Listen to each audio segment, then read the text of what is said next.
swimming. It's a bottle with a moat in it. Really? Yeah, check it out. Let's have a look. It's an old Woody's bottle. All right. Look at that.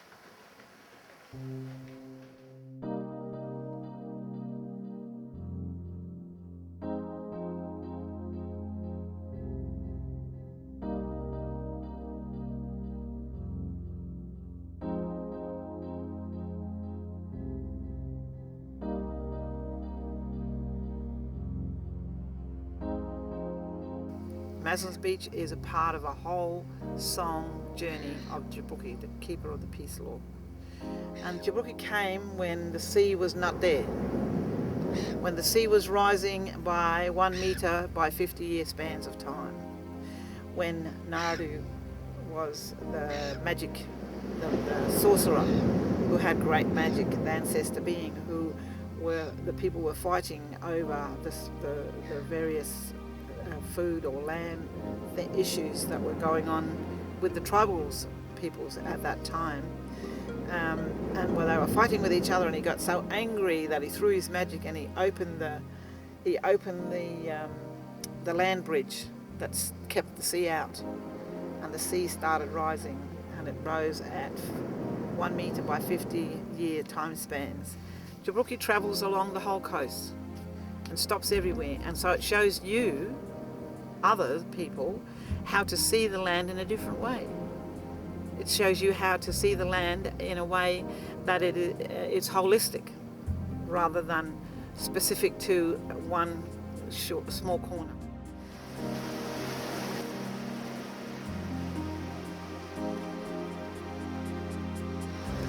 Hi, this is the northern end of Maslin Beach, Oka Point. Originally a nude beach in its own right before the big beach became a not closed optional beach. Through here, this is a very, very special place for the Aboriginal people. You can see on the rocks the orange icing, the lichens that are growing on the rocks, and behind me are sands, or even blue sand, which were traded as clays to Papua New Guinea and so on.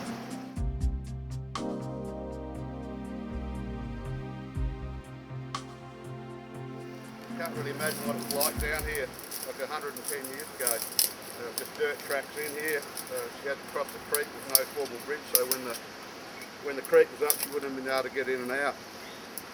The house is built of limestone, probably raised from a paddock about 3k north of here towards Moana. This limestone is similar, it's the same as they use in all the halls locally in the area, Aldinga Institute, McLaren Vale, and it was hand raised evidently. Dad used to tell the stories about the old fellas used to ride their push bikes to work, and with picks they just raised the limestone by hand in big sheets, get the soil off the top, and this sheet limestone would be just underneath. Beautiful stone to work with, but it hasn't stood the test of time.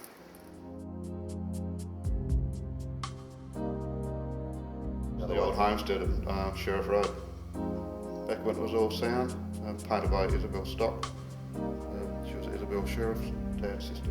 The main homestead of the Sheriff family, which is still, the ruins are still there, the corner of Sheriff Road and Old Coach Road.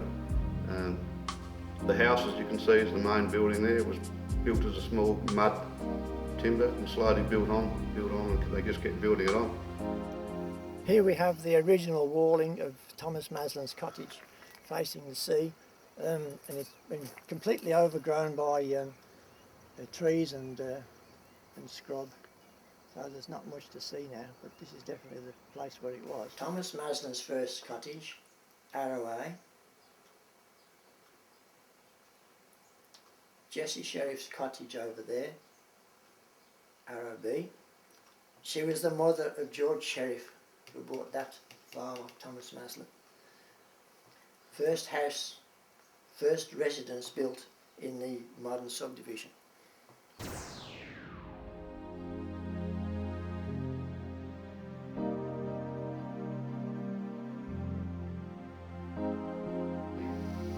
Only access to Maslins in the early days prior to the subdivision. And even think after the subdivision started, there was still no direct access down to where the present car park is. It was down through our paddock, one of the paddocks. The entrance was through a gate just off of Old Coach Road, just south of where Sheriff Road hits Coach Road. And then it followed down the gully and then through a track, and parts of that track are still there into the back of what's now the Maslin's car park at the beach. There were one cabin and 2 shacks down there on the beach. But usually people used to come down there to fish. All the other beaches had easier access, so people didn't tend to come down there. Right up the south end where the present steps are, up the southern end, there's quite a substantial cabin there. I can remember that little 2-room cabin. Uncle Tom's cabin, I don't know whose uncle he was, but Uncle Tom's cabin. And further along, about halfway from there to the creek, there was another, like a tin shed, that was a green shed, and there's another one that was just a shelter. Never saw people in them, but obviously they were used. Well, there's a tremendous amount of history here, you know, going back as 50 million years. Walking through the quarry before it was filled in those days, you could see the cut through the strata and the beautiful sandstone formations which had been laid down over millions of years, and it was very impressive. And you can see the same thing down the southern end of the beach now on the cliffs. And I thought, well, somebody ought to try to gather all this together and write about it. So that was set me off to write a history of Maslin's Beach, which turned out to be the book, History of Maslin's Beach. Later on I divided it into 2 parts. Part 1 was the pioneers up to 1957 when the area was subdivided, and after the subdivision there's another part 2 which covers the latter part of the history of all the residents from that time onwards. It's in the State Library, the Noarlunga Library and the Aldinga Library. The old Tuart Road, which was really a summer track only, really. In winter it just bogged down, it was never graded, and people used to snake along the potholes and to a car park at the top and then scurry down the hills.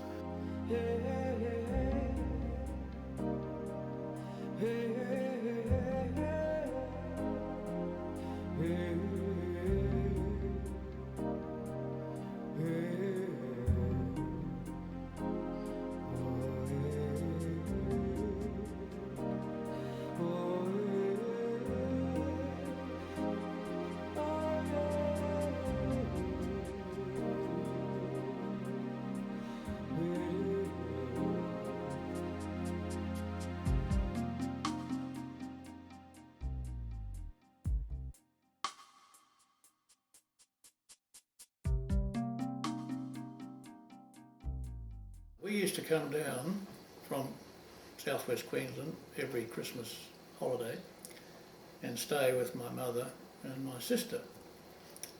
And one year, my sister, who is a geologist, she said to us, what you people need is a beach house. So next day, she said, hop in the car, and we drove down the main South Road into Old Coach Road, and soon there was a gate into a barley stubble paddock on the western side of the road. So she said, we'll go in here. We drove in there through the barley stubble and down to where Maslin Beach's settlement is right now. We lived at Henley Beach, and I retired, and we had a big house, and we decided to look for a smaller house, and we looked around and saw one at Maslin's Beach, and I'd always liked the area, and we bought a house at Maslin's and came down here in 1983. I lived in Africa for I think the first 10 months of my life, and then we came back to Australia, and I lived with my grandparents for a while, and then Mum bought this house and then we moved here. I'd had very little contact with Maslin in the past.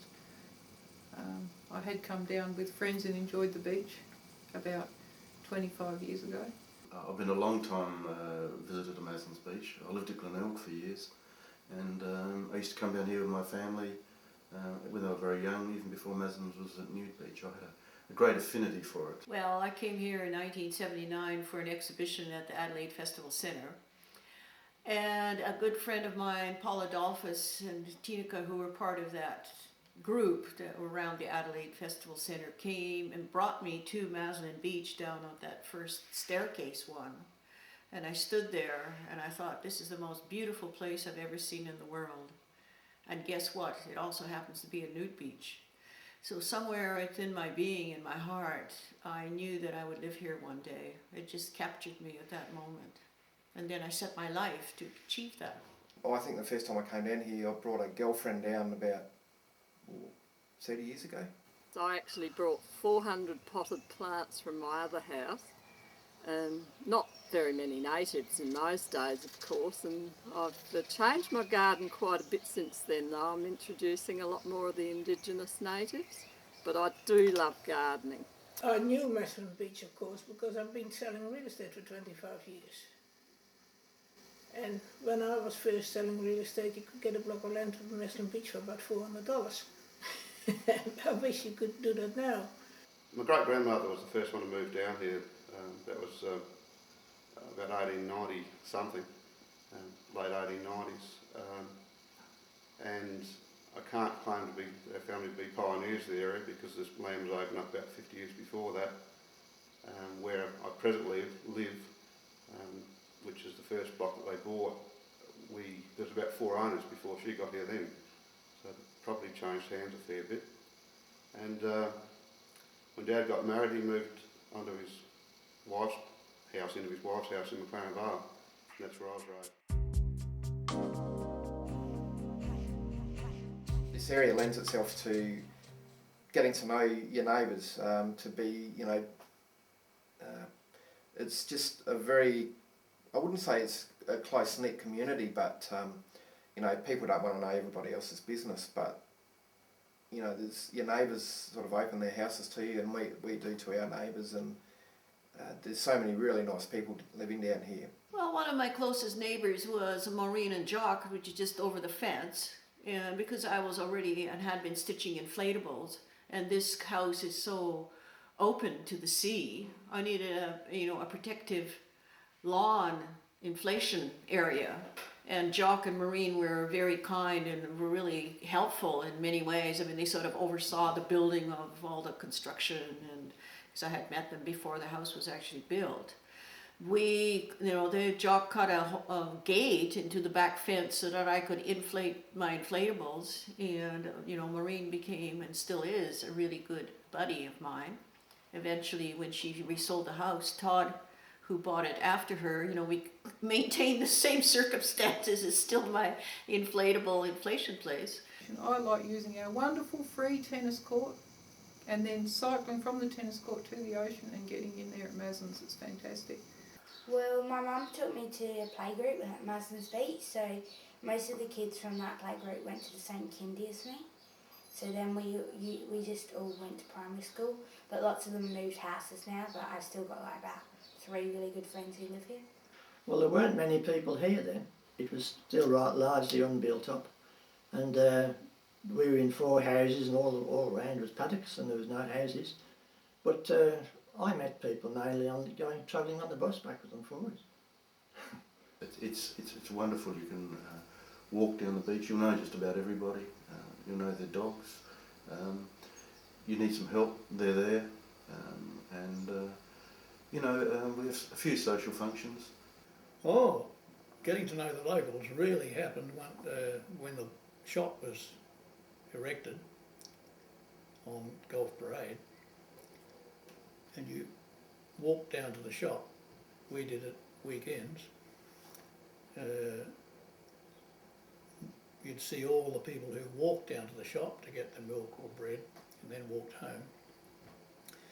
So that was really the main social centre at Maslin, and that's where we made our social contacts.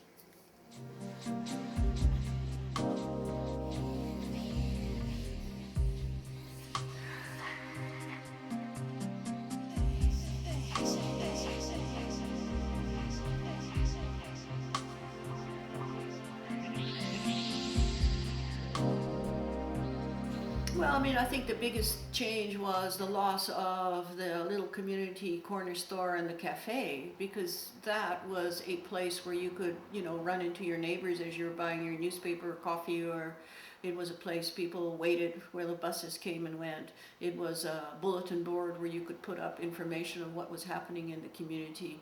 It had walls where you could put up your artwork and people could, you know, buy. It was really, it was doing the work of a little cultural networking.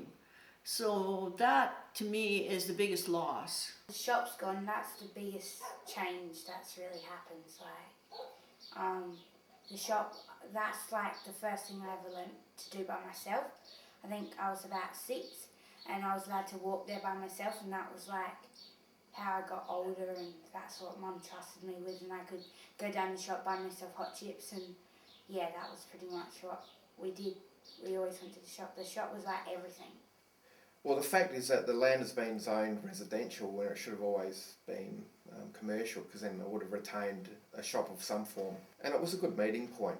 You know, it had a spot for a notice board. You know, you could